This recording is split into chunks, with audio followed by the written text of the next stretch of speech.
गौर से सुनिए दोस्तों, क्या आपने कभी खुद से यह सवाल किया है कि अगर आपका मन आपका गुलाम बन जाए तो आप क्या नहीं कर सकते? क्या आपने कभी महसूस किया है कि आपकी जिंदगी में सबसे बड़ी लड़ाई बाहर की दुनिया से नहीं, आपके अपने मन से है? सुबह उठने का मन नहीं करता, कुछ नया सीखने का मन नहीं करता, बुरी आदतें छोड़ने का मन नहीं करता, गुस्सा आ जाता है, मन भटक जाता है, काम का मन नहीं करता, और फिर दिन के अंत में पछतावा होता है कि आज भी खुद से हार गया। कभी सोचा है कि ऐसा क्यों होता है? इस वीडियो में हम उसी गहराई तक उतरेंगे जहां से ये सारा खेल शुरू होता है, आपके मन से। और बात बस समझने की नहीं है, बात है जागने की, सच को देखने की और अपने मन को साधने की। क्योंकि जिसने अपने मन को साध लिया उसने सारा संसार जीत लिया। गौतम बुद्ध ने कहा था, मन ही सब कुछ है, तुम जो सोचते हो वही बन जाते हो।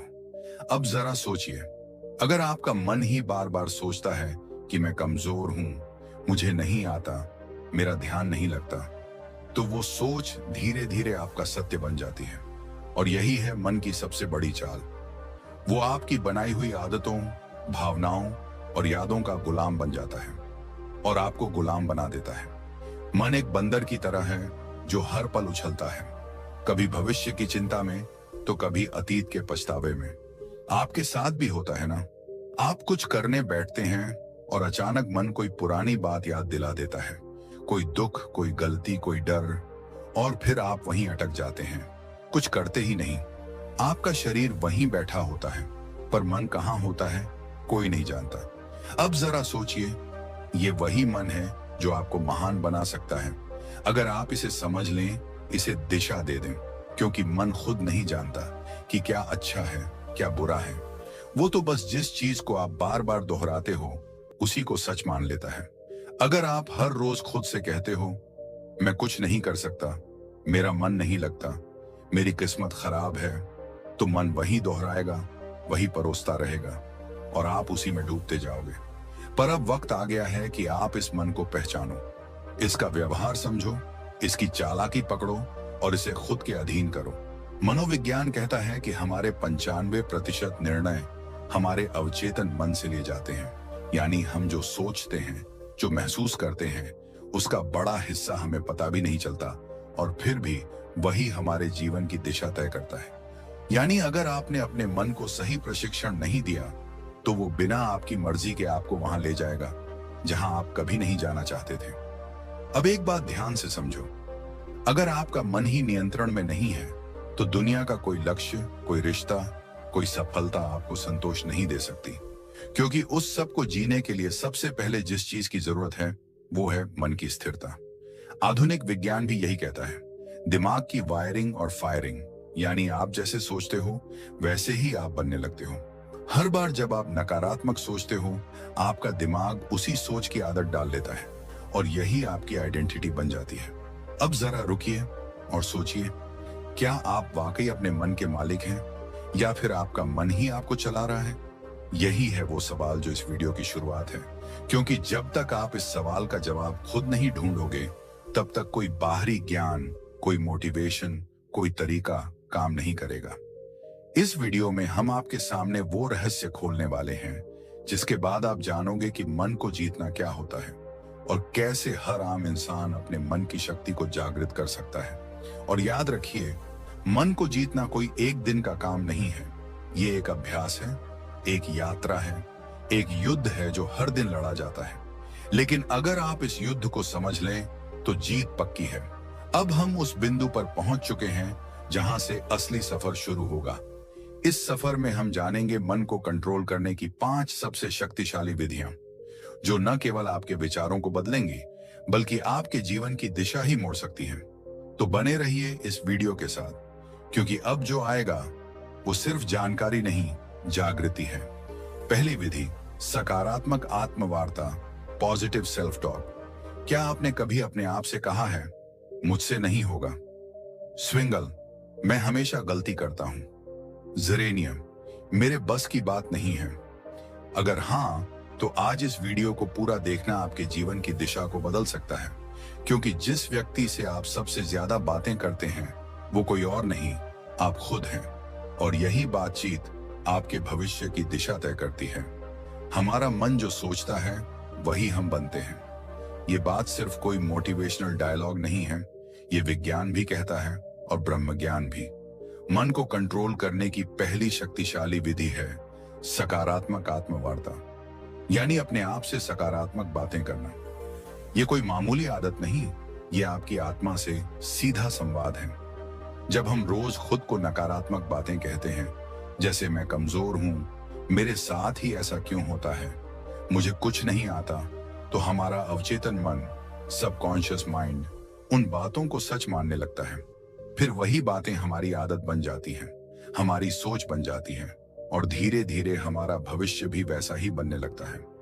मनोविज्ञान कहता है कि हमारा अवचेतन मन हर उस बात को रिकॉर्ड करता है जो हम खुद से बार बार कहते हैं। इसलिए अगर आप खुद से बार बार बोलते हैं मैं हार जाऊंगा, तो आपकी सोच हारने वाली बन जाएगी। और अगर आप खुद से रोज बोलें मैं कर सकता हूं, मैं सीख सकता हूं, मुझे खुद पर विश्वास है, तो आपका दिमाग उसी दिशा में काम करने लगेगा, सफलता की दिशा में। इस आत्मवार्ता का असर केवल आपके आत्मविश्वास पर ही नहीं पड़ता, बल्कि ये आपके शरीर की ऊर्जा, आपके फैसले और आपकी दृष्टि तक को प्रभावित करता है। गौतम बुद्ध ने कहा था, मन ही सब कुछ है, जैसा तुम सोचते हो वैसे ही बन जाते हो। उनकी ये बात आज के विज्ञान से भी मेल खाती है। पॉजिटिव सेल्फ टॉक हमारे न्यूरॉन्स को नए रास्ते बनाने पर मजबूर करती है। यानी जब आप बार बार खुद से अच्छा बोलते हैं, तो आपका दिमाग नई संभावनाओं के लिए खुलने लगता है। अब सवाल उठता है, यह सकारात्मक आत्मवार्ता करनी कैसे है? सबसे पहले, हर सुबह उठते ही अपने आप से एक बात जरूर कहिए, मैं आज पहले से बेहतर हूं और हर दिन आगे बढ़ रहा हूं। ये छोटे छोटे वाक्य आपके दिन की दिशा तय करते हैं। दूसरा, जब भी कोई काम मुश्किल लगे तो खुद से ये मत कहो कि मुझसे नहीं होगा, बल्कि कहो ये चुनौती है और मैं इसे सीखने का मौका मानता हूं। इस सोच से आपका डर छंटने लगता है। तीसरा, अगर आप किसी गलती को लेकर खुद को कोसते हो, तो उसी समय खुद से कहो मैं सीखने वाला हूं, गलती मेरी पहचान नहीं है। ये आत्म स्वीकृति आपके मन को बोझ से मुक्त करती है। दुनिया में कोई भी सफलता तब तक नहीं आती जब तक आप खुद पर विश्वास करना नहीं सीखते, और ये विश्वास तब पैदा होता है जब आप खुद से बात करना शुरू करते हैं, सकारात्मक ढंग से। अब यहाँ एक बात और समझना बेहद जरूरी है। सकारात्मक आत्मवार्ता का मतलब ये नहीं कि आप हर हाल में खुद से झूठ बोलें, बल्कि इसका अर्थ है अपने अंदर की सच्चाई को देखना, समझना और उसे उन्नत दिशा में मोड़ना। अगर आप किसी कमजोरी को पहचानते हैं, तो खुद से कहिए, हाँ ये मेरी कमी है, लेकिन मैं इसे सुधार सकता हूं। बस यही सोच आपको हर दिन एक नए स्तर पर ले जाएगी। इस आदत को अपनाने के लिए आप एक छोटा सा अभ्यास कर सकते हैं। रोज रात को सोने से पहले अपने आप से 3 सकारात्मक बातें बोलिए, जैसे आज मैंने खुद पर काम किया, मैं आगे बढ़ रहा हूं, मुझे खुद से प्यार है। ये बातें छोटी लगती हैं, लेकिन यही छोटी बातें आपके अंदर की जंग को जीतने में मदद करती हैं। बुद्ध कहते हैं, खुशी हमारे अपने विचारों पर निर्भर करती है। तो अगर आपके विचार आपके खुद के बारे में नकारात्मक होंगे, तो आपके जीवन का हर कोना दुखी लगेगा। लेकिन अगर आप अपने अंदर सकारात्मक ऊर्जा भरते हो, तो मुश्किलें भी साधारण लगने लगती हैं। अब ध्यान दीजिए, यह तो सिर्फ पहली विधि थी, मन को नियंत्रित करने की शुरुआत। इस यात्रा में आगे और भी गहराई है, और अब हम प्रवेश करेंगे दूसरी विधि में, जो आपके मन को स्थिरता और गहराई प्रदान करेगी, ताकि आप न केवल सोचें सकारात्मक, बल्कि महसूस करें आत्मिक शक्ति। दूसरी विधि, लक्ष्य निर्धारण, गोल सेटिंग। क्या आपने कभी सोचा है कि मन भटकता क्यों है? क्यों हम अक्सर एक काम शुरू तो करते हैं, लेकिन बीच में ही छोड़ देते हैं? क्यों हमारा मन कभी अतीत की यादों में उलझा रहता है, तो कभी भविष्य की चिंता में खोया रहता है? इसके पीछे एक गहरी वजह है, अस्पष्टता। मन को दिशा तब मिलती है जब उसे पता हो कि उसे जाना कहां है, और जब यह दिशा नहीं होती, तो मन बिल्कुल उस घोड़े की तरह होता है जो खुली जमीन में बेतहाशा दौड़ रहा हो, बिना किसी मंजिल के। इसलिए मन को नियंत्रित करने की दूसरी शक्तिशाली विधि है लक्ष्य निर्धारण। जी हाँ, स्पष्ट, यथार्थवादी और प्रेरणादायक लक्ष्य। जिस इंसान ने अपने जीवन का उद्देश्य तय कर लिया, उसका मन खुद ब खुद अनुशासित हो जाता है। गौतम बुद्ध ने एक बार कहा था, यदि कोई व्यक्ति एक बाण को निशाने पर चलाता है तो पहले वह जानता है कि निशाना कहाँ है। उसी प्रकार जीवन को सही दिशा में ले जाने के लिए मनुष्य को पहले अपने लक्ष्य को जानना चाहिए। यह बात सिर्फ बौद्ध दर्शन में नहीं, बल्कि आधुनिक मनोविज्ञान में भी साफ साफ कही जाती है। मनोवैज्ञानिक कहते हैं कि जब आप स्पष्ट लक्ष्य बनाते हैं तो आपका मस्तिष्क एक केंद्र बिंदु ढूंढ लेता है। यह केंद्र बिंदु दिमाग को एक ही दिशा में सोचने, योजना बनाने और मेहनत करने के लिए प्रेरित करता है। जिस तरह से जीपीएस लोकेशन डाले बिना रास्ता नहीं दिखाता, उसी तरह लक्ष्य के बिना आपका मन आपको कहीं नहीं ले जाएगा, या फिर किसी ऐसी जगह पहुंचा देगा जहां आप कभी जाना ही नहीं चाहते थे। यहां पर एक महत्वपूर्ण तथ्य आता है। रेटिकुलर एक्टिवेटिंग सिस्टम, RAS, ये हमारे मस्तिष्क का एक खास सिस्टम होता है जो हमें सिर्फ उन्हीं चीजों पर ध्यान देने देता है जो हमारे लक्ष्य से जुड़ी होती हैं। उदाहरण के लिए, अगर आप सोचते हैं कि मुझे एक लेखक बनना है, तो अचानक आपको किताबें, लेखन से जुड़ी जानकारी और अवसर खुद ही दिखने लगते हैं। ये कोई जादू नहीं है, ये आपका लक्ष्य और दिमाग का आपसी तालमेल है। अब सवाल ये है, लक्ष्य कैसा होना चाहिए? कई बार लोग बहुत बड़े बड़े लक्ष्य बना लेते हैं, लेकिन वो इतने धुंधले और अनियोजित होते हैं कि दिमाग उन्हें समझ ही नहीं पाता। इसलिए पहला कदम है अपने लक्ष्य को स्पष्ट और यथार्थवादी बनाना।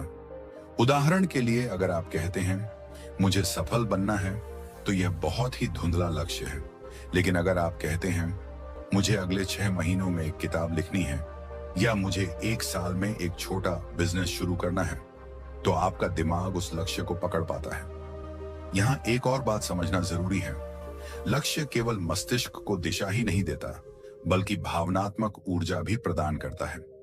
जब हम एक लक्ष्य बनाते हैं और उसे पाने की कल्पना करते हैं, तो हमारे दिमाग में डोपामिन नामक रसायन रिलीज होता है। यह रसायन हमें खुशी, प्रेरणा और एक सकारात्मक ऊर्जा देता है। यानी लक्ष्य केवल मन को रोकता नहीं, बल्कि उसे चलने की सही प्रेरणा भी देता है। अब एक और सवाल उठता है, क्या एक लक्ष्य ही काफी है? तो इसका उत्तर है नहीं। लक्ष्य का विभाजन होना चाहिए। दीर्घकालिक, लॉन्ग टर्म, मध्यकालिक, मिड टर्म, और लघुकालिक, शॉर्ट टर्म। क्योंकि जब हम एक बहुत दूर का लक्ष्य बनाते हैं और उसके बीच कोई पड़ाव नहीं रखते, तो हमारा मन थक जाता है और कहता है अभी तो बहुत दूर है, फिर कभी शुरू करेंगे। इसलिए छोटे छोटे पड़ाव होना जरूरी है, ताकि मन को हर पड़ाव पर एक संतुष्टि और प्रगति की भावना मिलती रहे। आप जब एक लक्ष्य तय करते हैं और उस पर काम करना शुरू करते हैं, तो आपका मन विकर्षणों को खुद ही ठुकराने लगता है। जैसे ही आपका ध्यान भटकता है, दिमाग आपको याद दिलाता है हमारा लक्ष्य अभी अधूरा है, और यहीं से शुरू होता है मन पर नियंत्रण। अब सोचिए, एक मन जिसने खुद को एक दिशा में बांध लिया है, वो कितनी शक्ति उत्पन्न कर सकता है। आपने देखा होगा, जब आप किसी जरूरी काम में पूरे मन से लगे होते हैं, तो आपको भूख, प्यास, थकावट कुछ भी महसूस नहीं होता। क्यों? क्योंकि लक्ष्य ने आपके मन को पूर्ण रूप से फोकस्ड कर दिया है। यही शक्ति अगर हर दिन की आदत बन जाए, तो आपका जीवन वो रूप ले सकता है जिसकी कल्पना आपने कभी सिर्फ सपनों में की थी। आज के समय में सबसे बड़ी बीमारी क्या है? ओवरथिंकिंग, एंजाइटी, डिस्ट्रैक्शन, और इन सब का इलाज है लक्ष्य। लक्ष्य तय कर लीजिए और फिर देखिए आपका मन कैसे स्वतः अनुशासित होने लगता है। वो हर चीज जो आपका समय बर्बाद कर रही है, वो बेकार लगने लगेगी। मन बार बार आपको खींचकर आपके लक्ष्य की तरफ ले जाएगा। ये कोई चमत्कार नहीं, ये मन की दिशा बदलने की तकनीक है। अब जरा ये विचार कीजिए, अगर एक छोटा सा चुंबक लोहे की सुई को खींच सकता है, तो एक स्पष्ट और सशक्त लक्ष्य आपके मन को कितना खींच सकता है। मन जो अभी तक इधर उधर भागता फिर रहा था, वह धीरे धीरे उस चुंबक यानी लक्ष्य की ओर आकर्षित होने लगेगा। गौतम बुद्ध ने कहा था, मन अत्यंत चंचल है, लेकिन यदि उसे साध लिया जाए तो वह आपके सबसे बड़े शत्रु को भी मित्र बना सकता है। इस साधना का पहला चरण था आत्मवार्ता और दूसरा लक्ष्य निर्धारण। ये दोनों विधियां मिलकर आपके मन को भीतर से पुनः प्रशिक्षित करती हैं। ये उसे एक नए रास्ते पर चलाना सिखाती हैं, जहां दिशा है, उत्साह है और स्पष्टता है। तो अगर आप चाहते हैं कि आपका मन आपकी बात माने, तो सबसे पहले आप उसे बताइए कि कहां जाना है। फिर देखिए कैसे वो रास्ता खुद बनाने लगता है। और यही से शुरू होती है वास्तविक आत्मशक्ति की यात्रा। दोस्तों, क्या आप जानते हैं कि हमारा मन सबसे अधिक बेचैन तब होता है जब हमारे पास समय की कोई योजना नहीं होती, जब हम हर काम को टालते जाते हैं, जब दिन रात सिर्फ भाग दौड़ बनकर रह जाते हैं, लेकिन फिर भी मन शांति को नहीं छू पाता। तब असल में दिक्कत समय की नहीं होती, बल्कि उस समय के प्रबंधन की होती है। और यहीं से शुरू होती है मन को काबू में रखने की तीसरी शक्तिशाली विधि, समय प्रबंधन। आज हम जिस दुनिया में जी रहे हैं, वहां व्यस्त रहना एक ट्रेंड बन गया है, लेकिन व्यस्त होना और व्यस्तता का प्रबंधन कर पाना, ये दोनों एक जैसी चीजें नहीं है। अगर आप दिन भर बहुत कुछ करते रहते हैं, लेकिन अंत में थक कर गिर पड़ते हैं और खुद से ही नाराज रहते हैं, तो यकीन मानिए आप समय को नहीं चला रहे, समय आपको चला रहा है। और जब समय हमें चलाने लगे, तो मन खुद ब खुद बेचैन, चिंतित और थका हुआ महसूस करता है। हमारा मस्तिष्क तब सबसे अच्छा काम करता है जब वह जानता है कि अगला कदम क्या है। मन को दिशा चाहिए, स्पष्टता चाहिए, और वह स्पष्टता आती है अच्छे समय प्रबंधन से। जब आप हर काम के लिए एक उचित समय निर्धारित कर देते हैं, जब आप जानते हैं कि किस काम को कब करना है, तो आपका मन खुद ब खुद शांत रहता है, क्योंकि उसे पता है अब कुछ भी अनियंत्रित नहीं है। समय प्रबंधन केवल घड़ी की सुइयों को देखने का नाम नहीं है। यह एक विज्ञान है, एक कला है और साथ ही एक साधना है। अगर आपने इसे साध लिया, तो आप केवल अपने दिन को नहीं, अपने जीवन को, अपने भाग्य को और अपने मन को भी साध लेंगे। आधुनिक मनोविज्ञान कहता है कि जब हम अपने दिन की योजना बनाते हैं और उसे फॉलो करते हैं, तो हमारा ब्रेन डोपामिन नामक एक रसायन छोड़ता है, जो हमें संतुष्टि और ऊर्जा का एहसास कराता है। यह वही रसायन है जो तब निकलता है जब हम कोई उपलब्धि प्राप्त करते हैं। यानी यदि आप हर सुबह अपनी दिनचर्या तय कर लेते हैं और दिन के अंत में उस पर टिके रहते हैं, तो आपका मस्तिष्क आपको एक सफल व्यक्ति की अनुभूति देता है, जिससे आत्मविश्वास बढ़ता है, चिंता घटती है और मन शांत होता है। अब बात करें ब्रह्म ज्ञान की, तो हमारे प्राचीन ग्रंथों में भी समय को सबसे बड़ा गुरु माना गया है। वेदों में कहा गया है, कालो ही परमम बलम, अर्थात समय ही सबसे बड़ी शक्ति है। जो इस शक्ति के साथ चलना सीख लेता है, उसके लिए कोई भी लक्ष्य असंभव नहीं रह जाता। गौतम बुद्ध भी समय के महत्व को भली भांति समझते थे। उन्होंने एक जगह कहा था, जो व्यक्ति एक क्षण को भी व्यर्थ नहीं जाने देता, वह जीवन को पूर्णता के साथ जीता है। बुद्ध के अनुसार जीवन की सच्ची शांति तभी संभव है जब हम हर क्षण में जागरूक रहें, हर पल का उपयोग करें। उन्होंने एक और अद्भुत बात कही थी, भविष्य की चिंता मत करो, भूतकाल के पछतावे में मत रहो, वर्तमान क्षण में जियो, क्योंकि यहीं पर जीवन है। समय प्रबंधन हमें वर्तमान में केंद्रित रहने की कला सिखाता है। जब हम अपने कार्यों को समयबद्ध करते हैं, तो हम अपने मन को अनावश्यक विचारों और चिंता से बचाते हैं। इससे मन न तो अतीत की गलियों में भटकता है, न भविष्य की अनिश्चितता में उलझता है। वह ठहरता है, जागता है और नियंत्रण में आता है। आधुनिक समय में अगर कोई व्यक्ति कहता है, मेरे पास समय नहीं है, तो असल में वह कह रहा है, मेरे पास प्राथमिकता तय करने की कला नहीं है। क्योंकि सच ये है कि हम सबके पास एक ही दिन के 24 घंटे हैं। अंतर केवल इस बात में है कि कोई उन्हें कैसे उपयोग करता है। कोई उस समय से अपने सपनों का महल बना लेता है, तो कोई उसी समय को टाल मटोल और आलस्य में गंवा देता है। एक और मनोवैज्ञानिक शोध ये बताता है कि जब कोई व्यक्ति अपने कामों को प्रॉपर टाइम फ्रेम में बांट देता है, तो उसकी निर्णय लेने की शक्ति और आत्म नियंत्रण सेल्फ कंट्रोल में 35% तक की वृद्धि देखी जाती है। यानी समय की सही योजना न केवल काम में सहायता करती है, बल्कि मनोबल और मानसिक स्थिरता को भी बढ़ाती है। अब सोचिए, अगर हर सुबह उठकर आप केवल इतना जान लें कि आज का दिन आपके हाथ में है और आपको इसे इस प्रकार जीना है कि शाम तक आपका मन थक कर नहीं बल्कि तृप्त होकर सोए, तो कितना बदल जाएगा आपका जीवन। आप स्वयं अनुभव करेंगे कि मन अब उतना बेकाबू नहीं है, विचारों का शोर कम हो रहा है और एक गहरी स्पष्टता जन्म ले रही है। समय का सही प्रबंधन एक तरह से अपने आप से किया गया सबसे सुंदर वादा है कि मैं अपने जीवन को अनमोल मानता हूं और इसे यूं ही व्यर्थ नहीं जाने दूंगा। और जब ये भाव मन में दृढ़ हो जाता है, तब मन भी उसी अनुरूप काम करता है, वह आपके नियंत्रण में आने लगता है। तो यदि आप अपने मन को नियंत्रित करना चाहते हैं, शांत और स्थिर बनाना चाहते हैं, तो अपनी दिनचर्या को पुनः रचिए, हर घंटे का हिसाब रखिए और सबसे जरूरी, हर पल को पूरी जागरूकता और गहराई से जीने की आदत डालिए। जब मन देखेगा कि आप समय का सम्मान कर रहे हैं, तो वह भी आपको सम्मान देगा। दोस्तों, क्या आप जानते हैं, हम सबके भीतर एक ऐसी शक्ति है जो अगर जाग जाए तो न कोई डर टिक सकता है, न कोई चिंता, न कोई भ्रम। लेकिन अफसोस की बात यह है कि आज की भाग दौड़ भरी जिंदगी में हम उस शक्ति से बिल्कुल कट चुके हैं। मन एक भटकती हुई हवा बन गया है, कभी अतीत के पछतावे में उलझा हुआ तो कभी भविष्य की चिंता में डूबा हुआ। और यही सबसे बड़ा कारण है मानसिक अशांति का, नींद ना आने का, अकेलेपन का और आत्मविश्वास की कमी का। आज हम बात करने जा रहे हैं ध्यान की, यानी मेडिटेशन की। ये सिर्फ कोई साधना नहीं, ये कोई ट्रेंड नहीं, ये कोई वेस्टर्न तकनीक नहीं, बल्कि ये हमारी ही आत्मा का द्वार है, जिससे होकर हम अपने भीतर के सच्चे स्वरूप तक पहुंच सकते हैं। हर दिन कुछ ही मिनट का ध्यान आपके पूरे जीवन की दिशा बदल सकता है।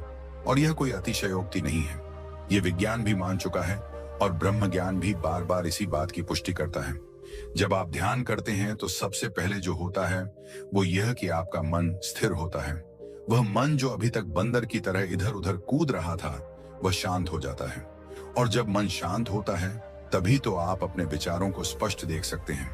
ये क्लैरिटी ऑफ थॉट्स ही आपकी हर समस्या का हल है, क्योंकि समस्या से ज्यादा परेशान करने वाला तो भ्रम होता है, और भ्रम तब टूटता है जब विचारों में स्पष्टता आती है। आज मनोवैज्ञानिक भी कहते हैं कि जब कोई व्यक्ति रोज 10 से 15 मिनट ध्यान करता है, तो उसका एमिगडाला, जो हमारे मस्तिष्क का वह हिस्सा है जो डर और चिंता को नियंत्रित करता है, वो छोटा होने लगता है और इससे व्यक्ति का इमोशनल रिस्पॉन्स सुधरने लगता है।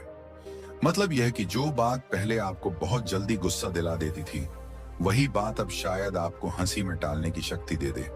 जो पहले आपकी नींद छीन लेती थी, वही अब आपको गहरी नींद में डुबा दे। ध्यान कोई दिखावा नहीं है, ये एक आंतरिक प्रक्रिया है और यह तभी फल देती है जब आप इसे श्रद्धा और नियमितता से करते हैं।